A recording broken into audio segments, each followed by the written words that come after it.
Hey, welcome back to Horns Up. Peter's joining in from Bombay from his home. He's locked down, Yeah. so am I. And we also have Martin Popoff with us, all the way from Canada. Are you locked down too at home, Martin? Pretty much. I think the whole country's got about the same rules going on. I mean, we can all still go out and stuff and shop and everything, but the parks are closed only for you can walk through parks, but you can't, play soccer or tennis or anything in parks, and most businesses are closed down too. That's still better than what we are going through Yeah, as such true. here in Bombay. Oh yeah. Huh. You got it more strict than that, eh? Yeah. Anyways, uh, that's not the reason Martin's joining us on this episode today. It's because of what happened on April 14th, 1980, almost 40 years back. And that's because on that day, the world saw two new records, obviously on April 14, 1980, one of which was Judas Priest's British Steel, and the other one was Iron Maiden's debut, the self titled Iron Maiden. And those two albums are legendary albums, now considered legendary. And Martin is here with us to kind of help us understand that legacy and just take us through the story of those two albums itself. Are you excited, Martin? Thanks for Absolutely. doing this Let's with do it. us. These are two records near and dear to my heart, so glad to talk about them. All right. Lovely. So, you know, let's begin.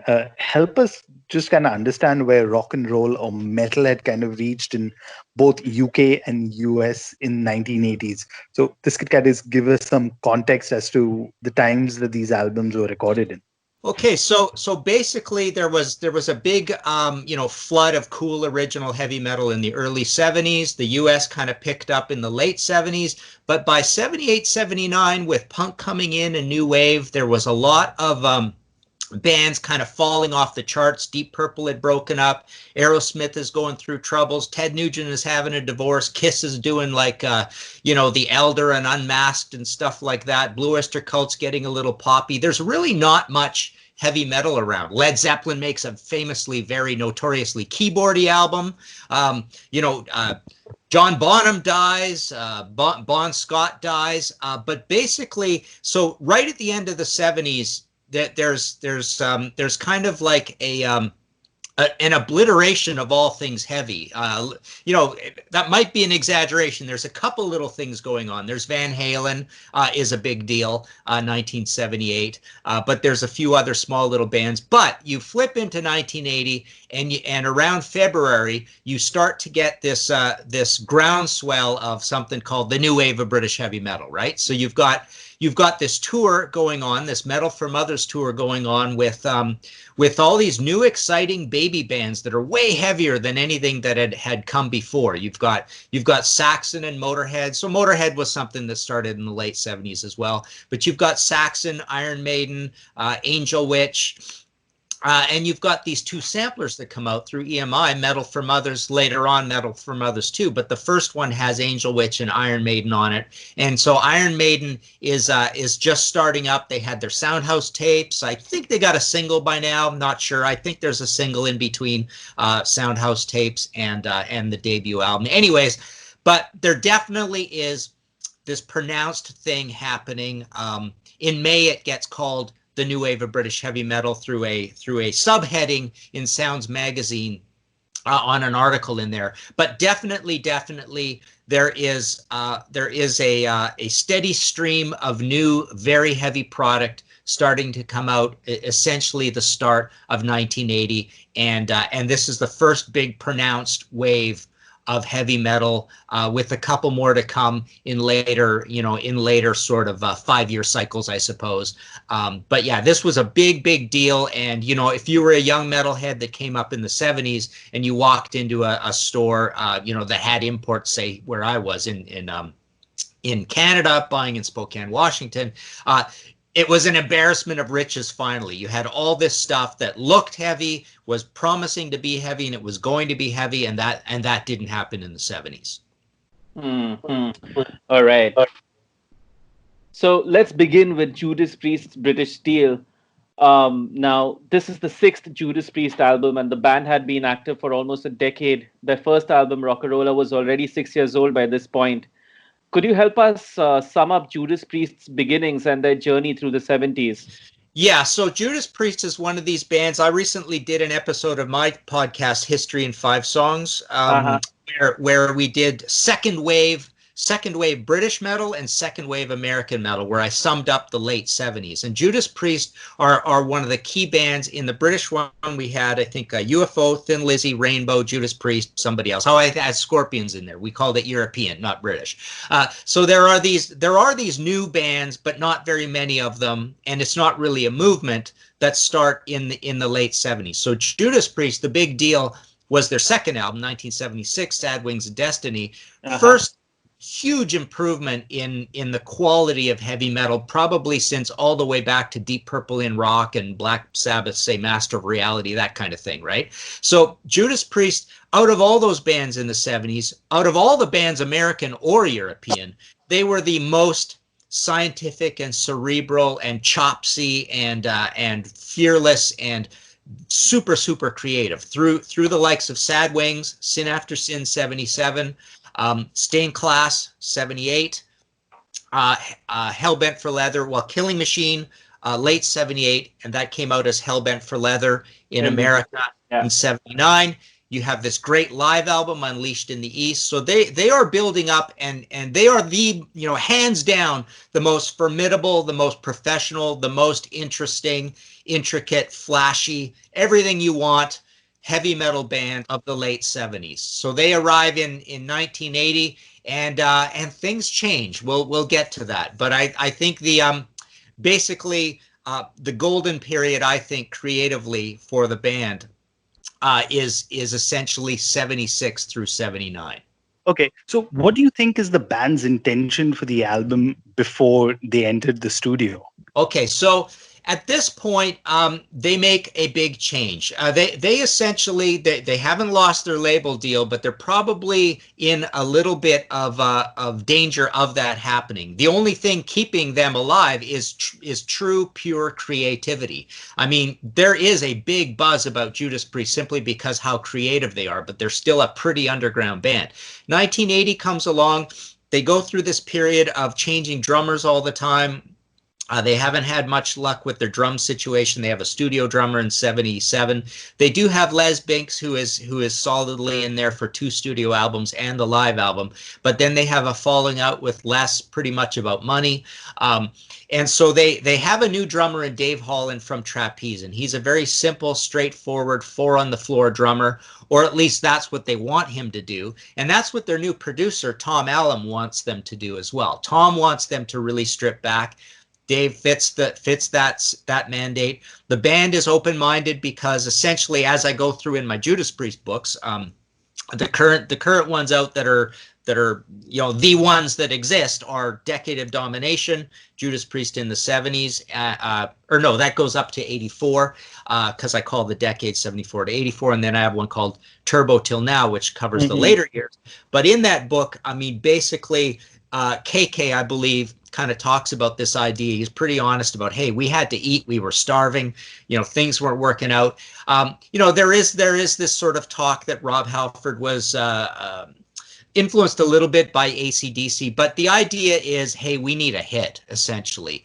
There was no bones about it. They needed some accessible music. So their intention going into the studio was to do a much more stripped down, much more accessible, not so cerebral, not so note dense album. And frankly, songs that, when you go see AC/DC, the idea is these songs come across so well live because there's not so much window dressing on them. There's not, through a muddy hockey barn mix, through brutal loud sound that you get in concerts. That's a whole nother thing that annoys me. I don't know why the sound is so bad at concerts 50 years later, right? But songs like that, Dave Mustaine talks to me about this as well. We've had this discussion how, double bass drums, wall of drums sound with a lot of, intricate riffs doesn't come off well. So AC/DC does. but Judas Priest says, we're kind of having the same problem. Essentially, we want songs that sound great live, sound great on the radio. We can get some hits with them. We can get some girls coming to our concerts instead of just these sullen teenage headbanging guys. And that's kind of what was going on going into the record. Yes, as you mentioned, producer Tom Allen had stepped in. He was the one who had engineered Black Sabbath's first 3 albums, and British Steel, as such, the legend says that the album was recorded over 28 days, and apparently the band had only written around 40% of the songs, or if you see the CD liner notes, they say that around 5 songs or material worth around 5 songs were written before entering the studio. That's attributed to a quote by Glenn Tipton. But apparently, the bulk of the material comes from Tipton, Downing, and Halford sitting around and writing together for the very first time.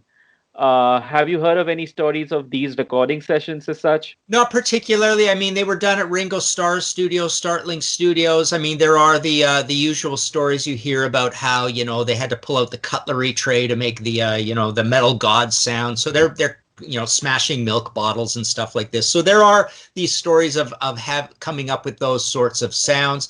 The Def Leppard album, I can't recall. Is the Def Leppard right after British Steel or before British Steel in terms of the recording? Anyways, Tom Allen is the producer of the Def Leppard album as well, and he does kind of a similar job with them. But Def Leppard, oddly, with On Through the Night, is actually a more complicated band than Judas Priest is on British Steel. So yeah, they are coming up with this record that is very commercial. And I remember as a young metalhead being quite ticked off with the band. We looked at this record and thought they are completely dumbing down on this album. The advanced single was Living After Midnight, and we were shocked at that song. That is, to me, British Steel is the band's Kiss album. They essentially absorbed a lot of the philosophy of Kiss, I think, on this record. But Living After Midnight, especially, I mean, that song is so, with the dependable Louie Louie type chords that open the song, it gets heavier for the riff, but the chorus is so just rootsy rock and roll poppy. It's just like nothing you would hear out of Priest before, because Priest was such a European classical based progressive metal band, serious band, right? These kind of religious lyrics, timeless lyrics, right? That aren't linked to any sort of time. Well, now they're just writing this party rock stuff. And so as an advanced single, granted, it turned out to be the poppiest song probably on the album, maybe tied with You Don't Have to Be Old to Be Wise. But it came out as a single, I recall, before the album. And we were just so concerned that basically Priest had given up, had sold out completely, which they kind of did. But the other cool thing about the record is in its heaviest songs, the likes of Grinder and Metal Gods, those were 2 songs that were written so gorgeously, and they were super heavy that they were like the parts of this new direction that we liked, actually. So those were 2 songs that were like instantly lovable and super heavy. And then the other side of it, that we weren't so pleased about is the fast songs on it that were supposed to be really cool and heavy, like an Exciter or a Hellbent for Leather. In Rapid Fire and Steeler, I recall, and still to this day, feel that the riffs are just too simple, too lazy, too uninspired, and they're just not as super cool as I wished those would have been. So to me, the shining glory part of the album really is those really well-written, hooky, but still super heavy songs, Grinder and Metal Gods, which incidentally, when I heard the advanced single off of Metallica's Black Album, Enter Sandman, I thought exactly the same thing. It's like, to me, that's the best song on the Black Album. And to me, it felt like a super heavy song, but it was also at the same time a super commercial song. So that was a neat thing about, that was one of the cool improvements, I thought, on British Steel over the old stuff, but the rest of it was definitely a de-evolution. Okay, so you talked about Living After Midnight. So I've read this story where the title for the album, for the track, came from Rob Halford berating Glenn Tipton, who was below his bedroom playing with an axe in the middle of the night, and a quote that has been attributed there which is again PG rated, saying, "What are you doing down there, bloody living after midnight?" Have you heard any other such stories about the song titles from the Oh album? boy. Oh no. Let me go through them in my head. Boy, there's the Rages on there. The Rage is a pretty cool one. Rapid Fire. That's the thing. You look at it and the lyrics are just not great. And so even if there were any stories I could recall, they wouldn't be great stories. I mean, this is the start of them. This is the start of them kind of being almost too self-aware of the fact that they are, the heavy metal champions, right? It's something that came up with Take on the World and Hellbent for Leather and the live album. So they were, and the new look in all the leather and studs. They named this album British Steel.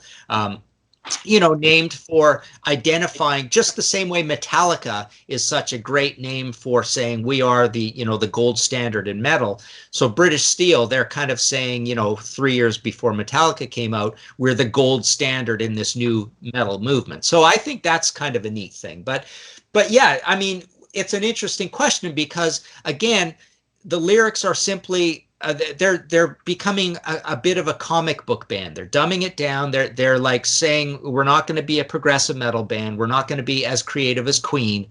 We're going to be we're gonna try to fit into this, like I say, this Kiss realm, this Ted Nugent realm. Not even as complicated as Aerosmith or Van Halen realm, right? So they're becoming a little bit annoying in that respect, writing these songs about being heavy metal. It's almost cooler when you just are heavy metal and you don't have to brag about it. And soon as you start talking about it, you've kind of, as that expression goes, jumped the shark a little bit. So it's almost like too self-aware. And I draw a parallel to how Black Sabbath were this creative, artistic, daring band in the Aussie years, and when they put out Heaven and Hell, they're a little bit too aware of their legend. Ronnie's writing these spooky songs, and every song is kind of like right up there on the surface.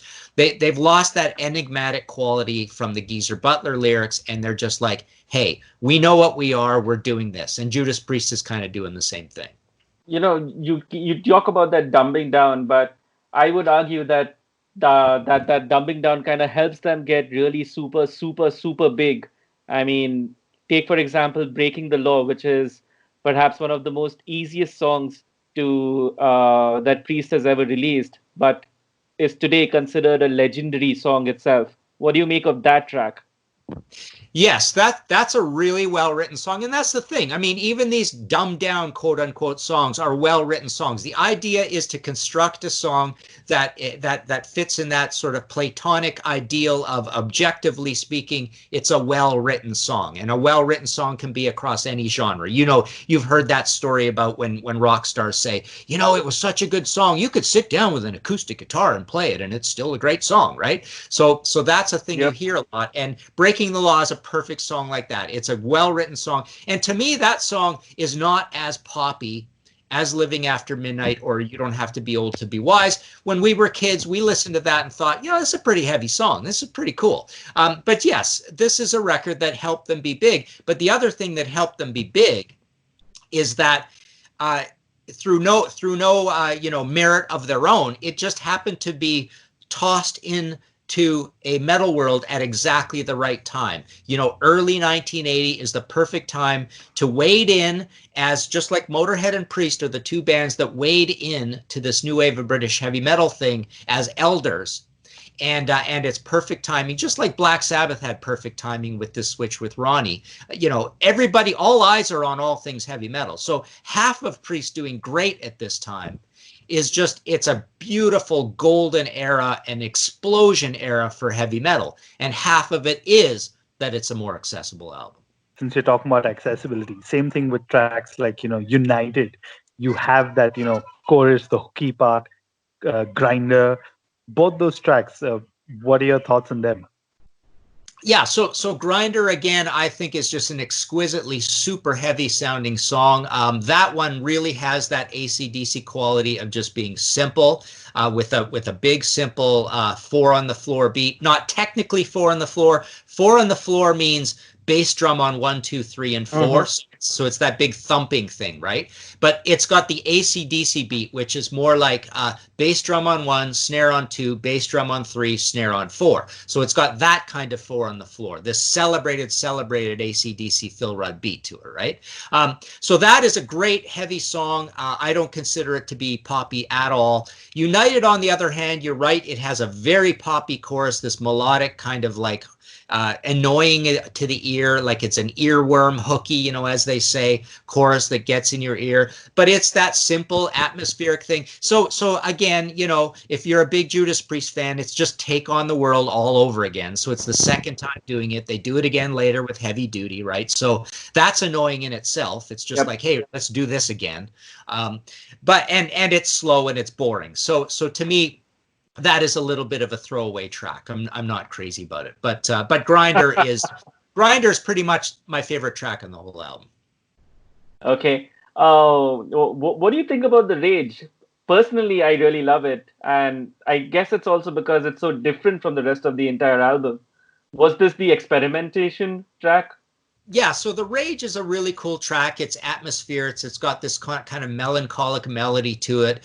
It's so funky. It's very unlike Priest. Yeah, well, okay, it has that funky little celebrated R&B part, but once it kicks in, I don't think it's funky at that point. It's pretty driving. It's almost like Black Sabbath-like. It's slow and trudgy. Yeah. But it, you know, it is different, and it's cool that there is this different kind of song, because I always pair up Grinder and Metal Gods fit together for me. You Don't Have to Be Old to Be Wise and Living After Midnight and a little bit Breaking the Law fit together for me. United fits with Take on the World. Steeler and Rapid Fire are the two kind of dull, fast ones. You know, you never say dull and fast with Priest previous to this in the same sentence, but it is here. But yeah, The Rage is a really, really kind of a cool one on there. But like I say, it does fit the mandate. To me, even though it is really cool, still, you know, my top 20 Priest songs pretty much still come from the previous era. So I could find slower songs on previous albums that I think still kill The Rage, but The Rage is a pretty cool tune. What would you say British Steel did for Judas Priest in both the UK as well as the US? Well, interestingly, I mean, all their albums had pretty wide distribution already in the UK and the US, so it's not that it's the first one that came out in the US. But I think based on this excitement around metal, like I say, it's partly Priest's credit and it's partly good timing. But yeah, it undoubtedly made them huge. You know, essentially, the other thing that helps them at this point is this unified image. You know, gone are the satins and the hats and the multicolored, just regular clothes, but a little upscale clothes for this new look. So they are almost like a costumed band. They're almost like, you know, they're almost like Kiss in a way. They're not as crazy as Kiss in terms of the costuming, but they are costumed somewhat like Kiss. They have this cool unified look. So they look great live. They're out there playing live. They're very, very energetic in their work schedule. They're touring Europe, UK. They're touring the States. So they have this great period. And let's not forget, I mean, the next album, let's not get into it. But I mean, they have another album in 81. It's a little bit of a down thing. And then 82, they're kind of back on track. So 82, they have an even bigger thing going with Screaming for Vengeance. And then the next album does well. And then Turbo even does well, you know, another experiment. But they're basically off to the races with this album and having a pretty good career. They don't explode. They're not a massive band like Back in Black. But again, Back in Black helps Priest. Iron Maiden, which we're going to talk about, helps Priest. So this excitement, Scorpion's doing well at this time, helps Priest. Black Sabbath, all the talk about the new lineup helps Priest. So they're all, you know, Ozzy coming out as a solo artist is a big deal. So there's a lot of heavy metal stories at the time, and just heavy metal is in the good graces of the music industry in general. All right. So let's wrap British Steel up by analyzing this cool fact. Well, actually, you could call it an opinion, which is that in 2017, British Steel is ranked third on Rolling Stone's list of 100 greatest metal albums of all time. Is that an apt legacy as such for this album? Yeah, it's a pretty good legacy. I mean, it is a little annoying, like I say, because the true deep, pure Priest metalhead from the '70s, pretty much likes the '70s material better than the '80s material. So it's a little crazy to say it's. You say Rolling Stone ranked it the third best heavy metal album of all time? Yep, it did.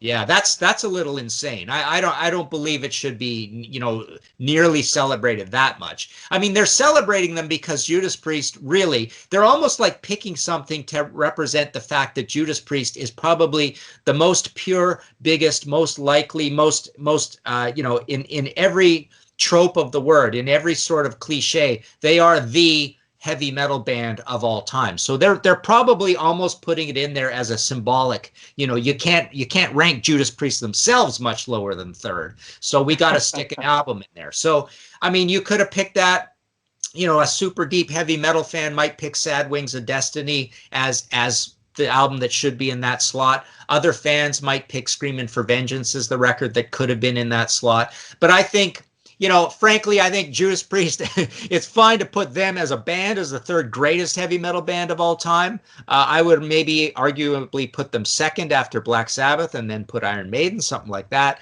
But I don't think, I think that's a little bit too much of an exaggeration to put this record third. I would put this record probably, even on a very commercial accessible list, I would probably put this record somewhere around 12th. Fans of British Steel? Yeah. Save up your opinions for later when we eventually get into a public heated debate about that. Anyways, moving on. Okay. At the same time, or rather the same date, on 14th April 1980, the UK saw the release of another heavy metal album. This one was a debut by a band called Iron Maiden. And to make things really easy to remember, I guess, the album is self-titled and it's called Iron Maiden as well.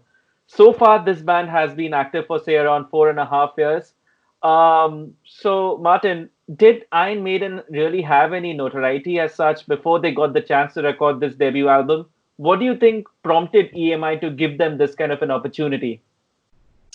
Okay, so definitely they had some notoriety. It wasn't 4 years worth of notoriety. It was more like a very exciting 6 to 8 months of notoriety. As this heavy metal thing completely exploded in places like the Roundhouse with Neil Kay, and you've got Rob Loonhouse playing his cardboard air guitar, that kind of thing. It might have been wood actually, but heavy metal is a big deal. Sounds is loving heavy metal. There's no Kerrang magazine yet. EMI is early onto the platform with the the Metal for Mothers album. There's other compilations that come out early.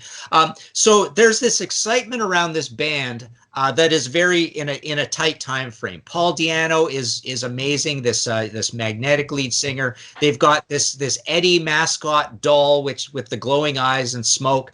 They've got these amazing songs. They're super tight because through all the lineups, Steve has knocked this thing into military shape. So they've got really flashy, cool, scary songs. They're playing them well. They've got a great live show. So yeah, EMI is really smart. Johnny on the spot. They're there in the clubs looking at this, and any sort of buzz on this band is very, very underground. There's no buzz on this band, anywhere outside of basically London, I suppose.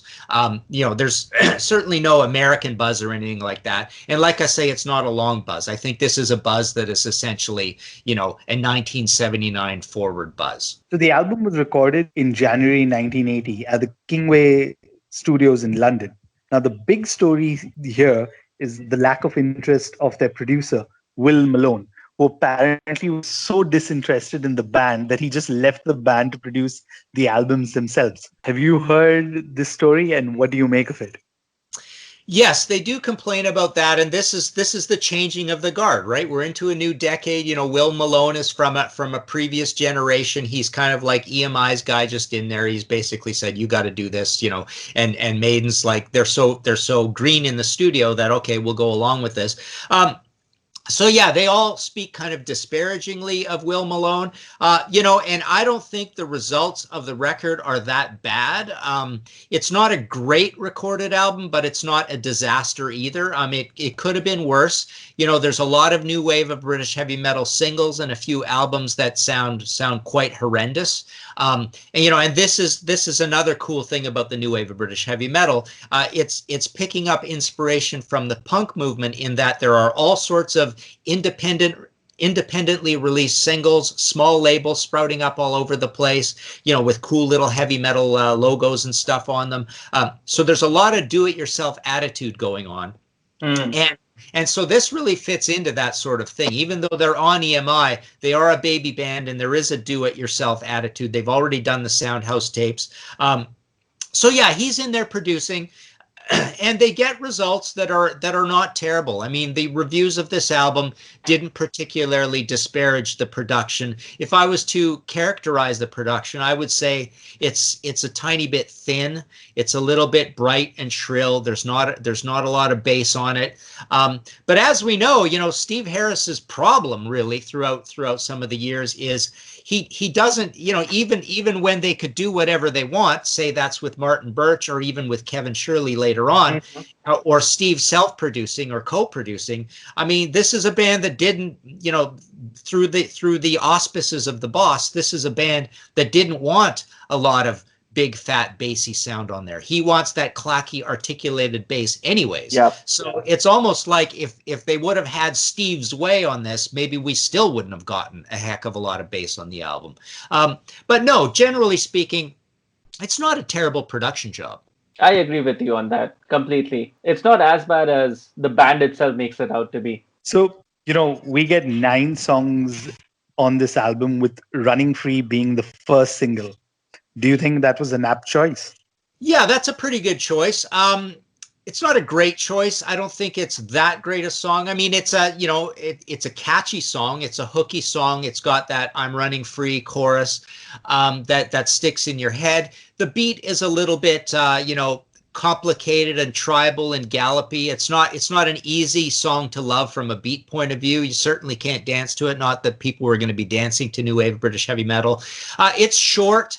It's not a straight horror story, so it's got kind of like a teenage wild freedom sort of feel to it as well, a little bit of an outlaw thing, something, the headbangers who are in their patch jean jackets, of course there aren't too many patches yet at this point, but there will be, patches and pins jean jacket and or leather jacket or whatever, and their sneakers. So it's a song that really identifies with the headbanger. So yeah, it's a pretty good choice as a single, given what is on the rest of the record, which can be a little proggy and ponderous and long and historical and maybe a little bit horror themed. So yeah, it's a good kind of like Iron Maiden were considered a little bit of a punky metal band because of Paul Di'Anno and his look and his short hair and stuff. But also it comes from a song like Running Free. I guess it would be the strongest song to showcase Paul as the frontman of the band in a way. Yeah, and you could have gone with Sanctuary as well. I mean, Sanctuary was a single. It has a similar feel to it. It's got a little bit of a boogie-woogie thing to it as well, but it's also a little punky. So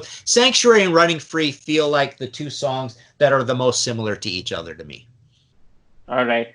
The other song that I want to talk about is, of course, Iron Maiden, which is perhaps the only song to be featured at almost every concert. I find it weird, though, that the other songs have largely been overlooked by the band, even say from the mid-'80s onwards. They rarely find a place on the set list, even at those times.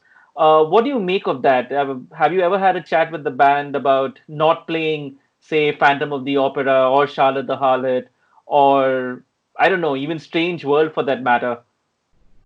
Yeah, I mean, they did eventually get around to everything, or almost everything, if not everything. I mean, it's not that these songs were completely shunned, but you're right. I mean, the idea really is that given even their love for it being the first album, I mean, the songs are slightly dodgier and not as great as the songwriting later on. But I mean, these are pretty well put together songs. They're well tested songs in most cases, and they are good anthems. It's not like, there's a lot of good material on here. It's not like a super embarrassing first album. Like, for example, I think Aerosmith's first album is not great. I think Judas Priest's first album is not great. But this is a really good, solid first album. But yeah, Iron Maiden is the big one because it's the self-titled song. It's so identifiable that way. I love the parallel as well with Iron Maiden essentially starting off a new metal renaissance, a new metal decade at the very beginning of 1980, and they've got a song called Iron Maiden on the album called Iron Maiden, and the band is called that. Black Sabbath did exactly the same thing back in early 1970 with a song called Black Sabbath, one of their big anthems, although, it doesn't say Black Sabbath in it like Iron Maiden does. But, it's essentially, they've got a song on the album that's self-titled. The band is called that. They're kicking off a decade at the very beginning of the decade, and they're inventing heavy metal essentially. And Iron Maiden is kind of reinventing heavy metal, in 1980.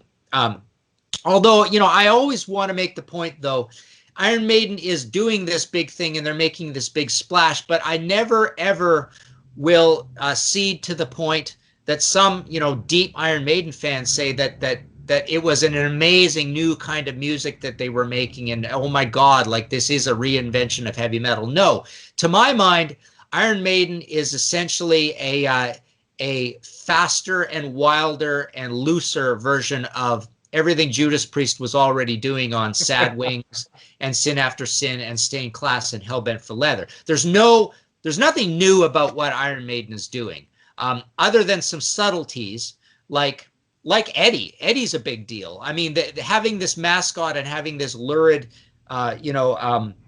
this lurid album cover art, this comical album cover art, that was like saying this is exactly what's inside the package. This is going to be a heavy metal album. So things like that, and then subtle things about Maiden. They're kind of the who-ness to their sound, the darkness, the slightly more direct progginess than even what Judas Priest would do. And so there's just the cool personalities in the band, the way these parts fit together. They are a great, amazing band. It's really cool that way. But I don't ever want to talk about Iron Maiden as being the reinvention of metal. To me, it's like Black Sabbath 1, Deep Purple in rock, pretty much Sad Wings of Destiny, maybe Van Halen, but and then after this, it's Metallica with Kill 'Em All. Really, to me, those are the big Richter blips in really taking metal upscale. Maiden never participates in that. They make some great classic heavy metal albums, but they are not part of the reinvention of heavy metal stream. Yeah. All right. Okay. Which kind of leads me to the next question. Now, again, bringing in Rolling Stone's list of 100 greatest metal albums of all time, Iron Maiden is placed at number 13, and the write-up on Rolling Stone features a quote that's kind of attributed to you because it's part of an interview that you've conducted with Dave Murray. And the quote is Murray saying, or rather Murray telling you that Iron Maiden was probably one of the worst sounding albums and we weren't happy with the production at all. But for that time, it really captured the raw energy of the band. What's weird is quotes like this by Steve Harris and by Murray and even Rod Smallwood, they often make me wonder, does Iron Maiden itself not really like Iron Maiden, the album, a lot? Yeah, it's interesting. I mean, they do like it. They're fond of it. And again, I think they agree with what I just said in that it's a really, really good first album. I mean, these songs are really quite good. Perhaps recorded in the golden era of Martin Birch, say Peace of Mind era, if you had re-recorded them in that era, even with Paul singing, I mean, they would basically stand shoulder to shoulder, I think, with a lot of those songs. So the songs are good generally.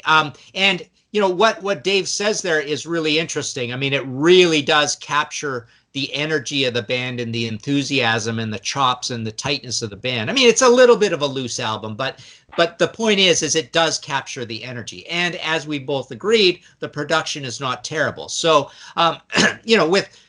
with Dave saying it's one of the worst sounding albums, that is a little ridiculous, because there are a lot worse sounding albums. It's not that bad at all. I mean, Maiden themselves do a lot of horrible things with production later on when they should know better. Yeah. So they should actually feel a lot worse about Virtual 11 and the X Factor or No Prayer than they should about Iron Maiden in 1980. All right. That's a debate for another day. Of course. All right. So just to kind of wrap up on this one, Martin, what did this album do for Iron Maiden? If you can help us kind of understand its importance, because after all, it is the debut album. And also, if you think about it, that the fact remains that only 2 members of this recording lineup remain with the band today, Steve Harris and Dave Murray. And of course, Ron Smallwood, as I would guess. Yeah, so what it did for the band, I mean, it is a really good heavy metal, or a new wave of British heavy metal document by a baby band. And it's the most exciting baby band, the one that there's the most sort of hubbub about. Saxon was well liked, but they have kind of like a past. Their look they kind of looked like they were a little older, and they're coming into it with a little bit of a history. They already had a debut album in '79, but there's a lot of excitement around Saxon. There's a lot of excitement around Motorhead, and there's a lot of excitement around Def Leppard. But Iron Maiden are almost the band that sounds most like other new wave of British heavy metal bands that are even more green and younger and have smaller deals and maybe are more independent. So they're more like sounding exactly like what you want a new wave of British heavy metal band to sound like. They are kind of coming out of nowhere. Forget that long pass back to 1974. They really do even come out of nowhere in the UK, but certainly for Americans, they come out of nowhere. So you've got Eddie. Everybody's excited about Eddie. It's an import first before it comes out in the States, and there's a bit of a track listing difference. So there's a big buzz around Iron Maiden. They come over and they start touring. But, they do another album with Paul Killers. They're still not a big band, but they're still just this cool underground band that the really cool kids like, really up until, a few months after Number of the Beast comes out, when they really kind of break it wide open. And they are now a band that a lot more Americans and a lot more of the world knows about at that point. But no, it's just a good early heavy metal document. I mean, I always make the argument as well that it's not even the best of these early new wave British heavy metal. I think the Angel Witch album is an even better album, but they went the opposite direction. Their career just sunk, and Iron Maiden's just grew, because these guys are 5 guys who under the auspices of Rod Smallwood, everything was moving in the right direction. They had the one big blip, of course, where they had this shocking thing where they had to replace their lead singer. That's a hard thing to do, but it worked. That all worked out well. So no, they were just off to the races with a good quality album. And then also, let's not forget that they did that cool punk thing and new wave British heavy metal thing of putting out picture sleeve singles all the time. Some, with cool B-sides on them, and with songs that aren't on the album. So they kept the excitement level up by having these singles all along to keep people's interest up. And then they hit you super hard with an even better album, Killers, in 1981. And with that, we conclude our analysis as such, are paying tribute or just talking about largely these 2 lovely albums that both turned 40 in this week. So Martin, since we have some more time with you, we'd like to just quickly do a few first reaction kind of questions. Are you up for that? We'll try. I'm not that good thinking on my feet, but we'll give it a shot. No, most of these are opinions, really. Yeah. Let's hear the fan in you, okay? And we'll take turns in answering this. Martin, I'll start you off first. Between these 2 albums, which one did you hear first? And do you remember your first reaction? Okay, here first. I would say it probably would have had to be British Steel, because that would have been coming into Canada as a domestic. And I did get Iron Maiden as an import pretty early. So I had that long before I ever had a domestic copy, I had my import copy. So I would say it was probably British Steel, and super ticked off at Priest for British Steel, and super in love with the Iron Maiden album. Peter? I heard this decades later than they came out, and this is purely just looking at the artwork, because I'd already heard like Painkiller and stuff like that from Judas Priest. So when I saw the cover and stuff like that, I had a very similar reaction to Martin, but of course decades later, where I was like, wait, this is the same band? Like, what's up with, like, the hooky choruses and stuff like that, because I'd already seen heard heavier stuff by them. And Iron Maiden, I think I heard like far later. And for me, again, because I'd heard their later music, I was kind of surprised that this is what they started out as, and then wow, they had a different singer to begin with. So yeah, that was my first reaction. I'll answer this one too. For me, actually, it was Iron Maiden because that's the band. Iron Maiden's the band that kind of got me into heavy metal, and ever since then, for some weird ass reason, I have never enjoyed Judas Priest as much as Maiden did. Maybe it's just because you always remember your firsts. So yeah, I that's not to say that I don't enjoy Priest now, but yeah, definitely Iron Maiden was the first album between the two that I'd heard, and it was absolutely on par with all other Iron Maiden music that I'd heard of before. Anyways, next question. Peter, take this one first. Which one between the two have you heard more, and why is that? Which one do you keep turning back to more? British Steel. Okay, I why is know. that? Just compared to the two, I mean, there is something like, there are the tracks like Breaking the Law, Metal Gods, and stuff like that you keep going back to and stuff like that. So yeah, just for the catchiness of the tracks. Okay, Martin, what about you? British Steel as well, because it's the happier of the two. It's the less creepy of the two. I don't think you can listen to the Iron Maiden album in the summer. I don't think you could jog to the Iron Maiden album. So yeah, I think the Priest album, and it's just a little easier on the ears. The production's better. It's just a little more straightforward. So yeah, you get certain albums that over time just kind of get darker and grimmer and weirder and just more obscure. And Iron Maiden is a little bit like that for me. Yet British Steel is just sort of evergreen. I mean, it was a bunch of well-written songs, and I think it stands the test of time as that. Well, I'll answer that, and I'm going to say Iron Maiden once again, only because, yeah, Maiden fanatic, and at the end of the day, that album has a lot of layers to keep digging into, and to it was one of the albums that I tried to learn basically while learning my instruments. So, yeah, I guess because of that. Final question, Martin. This one's start this one off. Which one would you consider the better album between the two, and why? I think that would have to be British Steel. I mean, it is just so well constructed.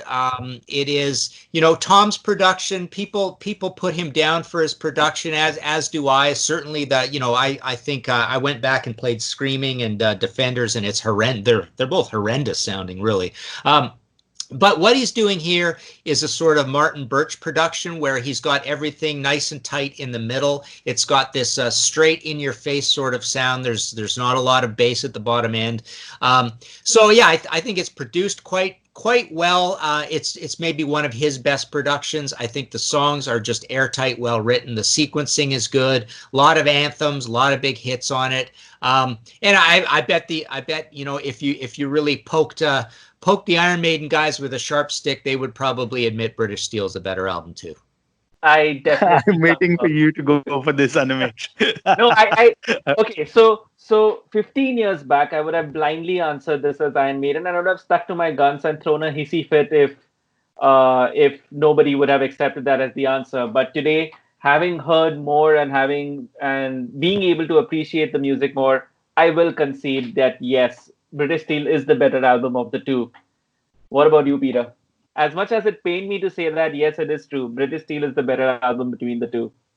Yeah, and I have to agree. I mean, I kind of will end up repeating the points I said for both the albums. I mean, I'm actually holding the 30-year anniversary edition that they released, the remaster, and watching that DVD and stuff like that. The whole fact. I mean, yeah, there's something about that album that so many years later still kind of resonates with you. So there's definitely a reason why I listen to it so much. Phew, that was long and that was fun. Thank you Yes. so much, Martin, for your time, for joining us Thank on you, this one. guys. I hope you guys enjoy. I hope you enjoyed talking with us about these albums. Yeah, it was a blast. Absolutely. Awesome. Amazing.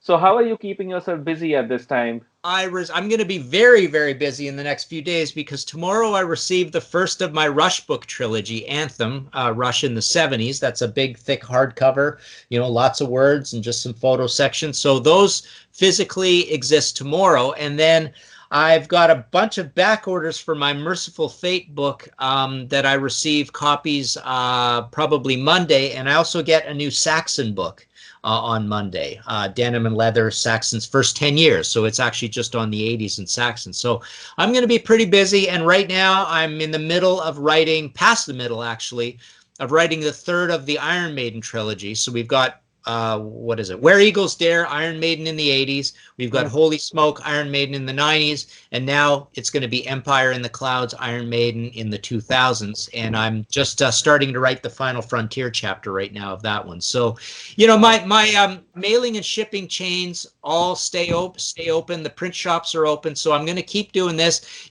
Whether I'm going to be able to sell many copies of these when everybody's feeling pretty much broke, we're probably in a depression, even though nobody's using that term. We're definitely past recession. We're gonna see how everything sort of pans out in the next bunch of months. But obviously, we're in quite an economic, shutdown / slowdown right now. But at least for what I'm actually doing, I'm doing all the stuff I used to do anyways. All right. I hope we're all able to do whatever we enjoy doing in the times to come. Martin, you want to tell us where people can listen to your podcast and how to find you on Twitter, etc., if they feel like talking to you more? Yeah, so I am on Twitter. I think it's at Popoff Martin. I'm definitely on Facebook. I've got a busy page for the podcast, which is called History in 5 Songs with Martin Popoff. That's on Spotify, iTunes, everywhere you get podcasts, Podbay, Megaphone. And my site is martinpopoff.com. That's where you can go to order any of my books. I ship them right out of the office. I sign them here, ship them out all over the world. And yeah, that's all staying open. My mailing house is open. I have access to all my stock. So that's my main business, is essentially being a mail order guy of myself. And that's it. We've got a show called the Contrarians. That's online, where we look at kind of like one of the least thought to be favorite albums. It's a favorite album of our guys, and we're going to start a new Contrarian show, which we're going to call The Worst Album, where we're going to be talking about the worst album by a band. But the main place to see all my stuff is martinpopoff.com. Alrighty, and of course, if you guys want to talk anything metal, you can hit us up at hornsupod.com. I'm Matt Asmani on Twitter. And I'm Trend Crusher. Till next time, horns up. Horns up, guys.